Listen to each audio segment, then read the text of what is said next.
Hi there, Maria Bartholdi, joined by Riley Knight here to take a deep dive on a Lich's Mastery deck. So here's the situation. You've drafted Dominaria a bunch of times now. You're kind of itching to try something different. You open up a Lich's Mastery and you think, you know, why not take it? Time to try something new. You know, this format's open to a lot of different things that you can do, and this card is really cool. Let's take a look at the card in question, Lich's Mastery. There it is. Riley, why is this card great? Yeah, look, we've got a bit of a Leo Tolstoy War and Peace type situation going on with just how much text there is on this card. But essentially, I mean, it means you play a game that's kind of like Magic, but not exactly Magic. So obviously, you can see here, you just can't lose the game while this is on the battlefield. And instead of, if you gain life, you draw cards. And whenever you would lose life instead, essentially, like, to put it weirdly, your graveyard, hand, and battlefield become your life total. So you start exiling cards from your graveyard, from your hand, from your battlefield, whatever, until eventually you run out of cards and you have to exile this. And then when you do that, sad face, you also lose the game ski. So that's the way that it goes, and you kind of really have to build around this card if you want to make it like even remotely playable. Absolutely, and we've seen some pros actually play this card. Some have boarded it in at GPs, and it looks pretty good on camera if you have the right tools in your deck to make it work. So let's take a look at what building a Lich's Mastery deck might look like. We're going to start with our 1-drops here, Llanowar Elves, Fungal Infection, and Navigator's Compass.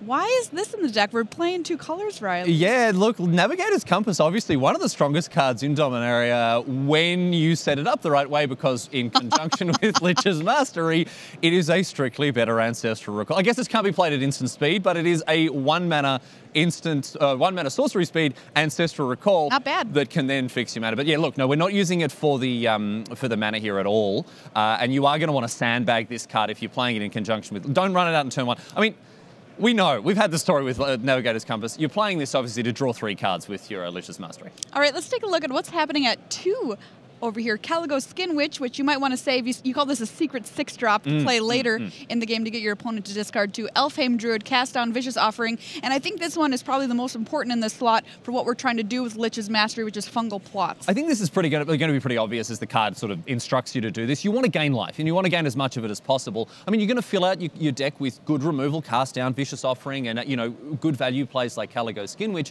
But when you look at a card like Fungal Plots, even in a non-Saproling deck, if you're gaining even 2 life with this card, it's you know, you are generating a huge amount of value thanks to drawing extra cards with Lich's Mastery. That's why we see it included.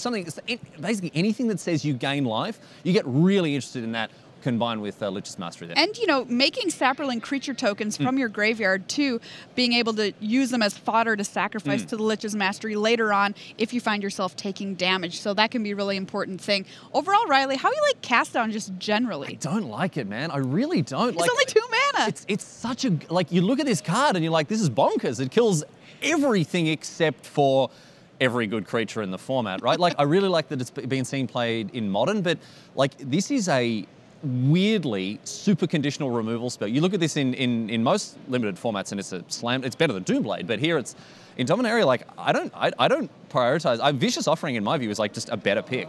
Interesting. Let's take a look at our 3-drop slot here. Grow from the Ashes, just an all-star green card. You're going to play it usually if you're playing green. Skittering Surveyor, quite a premium.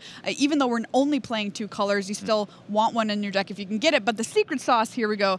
Krosan Druid. Oh yeah. Oh yeah. Draw 10? How about that one? How about that one? I mean, draw your deck seems pretty good in most games of Magic, and we have it here at 3, but obviously you're going to want to kick it if you can at all. I saw Kenji Gashira do this on stream, actually. Oh, baby, it's big. Great. It is the biggest game. And the thing is, of course, Lich's Mastery also prevents you from dying to decking. You can draw from an empty library or attempt to anyway. So if you play 2 Crows and Druids and draw 20 cards, you just have to discard to hand size, and then those cards in your graveyard, you start exiling them to Lich's Mastery if ever you take damage, which obviously is never going to happen because the deck is perfect. Deck is perfect. You're going to win, no problem. Deathbloom Thallid, I just want to point out quickly, leaves behind another Thallid that you can use as fodder for Lich's Mastery if you need to. I think we're super sorry, I cut you off. 2 in 1. I think we're super interested. That's right. In any card that's going to generate more than 1 permanent, right? Absolutely. And you mentioned Sapherd as well as a card that would fit in very easily in this 3-drop slot too, I think. Let's take a look at what we're working with here at 4. This is just good stuff. We've got Eviscerate, which, yeah, I'm always playing that. Baloth Gorger. And, hey, why not Jasu Fetch Lich Knight here? I mean, this game's going to go so long. And we actually, I mean, it says you can't lose the game, but it also doesn't say you win the game on it. So we do need a way to do do that. And a Kick Josuves is going to get there every time. And as you see, like, if you're going to fill out your deck with high-impact kicker cards, if you're looking for Crows and Druids, if you're looking for Caligo Skin, which is gorgeous, whatever else, it's great to pick up an extra copy of Elfheim Druid. This card is... it's kind of medium, right? But in a deck full of kicker cards, it's fantastic. Absolutely. Dark Bargain as well. How have you generally been impressed with Dark Bargain in this set? I'll draw 2 cards at instant speed, no matter the cost. Don't even worry about that. I mean, it sort of doesn't really... The thing is, like, this isn't your commander, right? This isn't starting on the battlefield. You don't always have access to this. You still need decent cards. I mean, this is going to dig you closer to it. And... in the games that you don't see Lich's Mastery, you still have to play a kind of mid-rangey, good stuff deck, and Dark Bargain is, I think, a piece of that puzzle. Josuves, have you ever had the pleasure of kicking this card? Oh, buddy. I mean, in my Ariel Brawl deck, I've punished so many people with this. I mean, it's just ridiculous because you get to 10 mana and they're just thinking like, well, he's just going to play any number of 2-mana 2/1s because those are the only good knights of the form. But then all of a sudden, like, just, you know, the arm on the battlefield, tap all the mana, and then, Josuves comes out and, instant concession. All right, let's take a look at what's filling out our curve here. Windgrace Acolyte and Tatyova Benthic Druid. And these, once again, so important for their life gain. Again, I think that's what we're looking at this card. Windgrace Acolyte has impressed me a little bit more than I thought it would, but in this card coming down, gaining 3, drawing 3, that's huge. And Tatyova, basically landfall now, has draw 2 cards. Yes. So, she's pretty good at, and again, we're set up pretty well for a splash. And Windgrace Acolyte in conjunction with Fungal Plots kind of filling up your graveyard is another tiny little interaction there. So here's a look at the entire deck, Lich's Mastery. It's a really cool deck if you can make it come together, Riley. It is, and I think one of the thing that's going for this is, as you said earlier on, this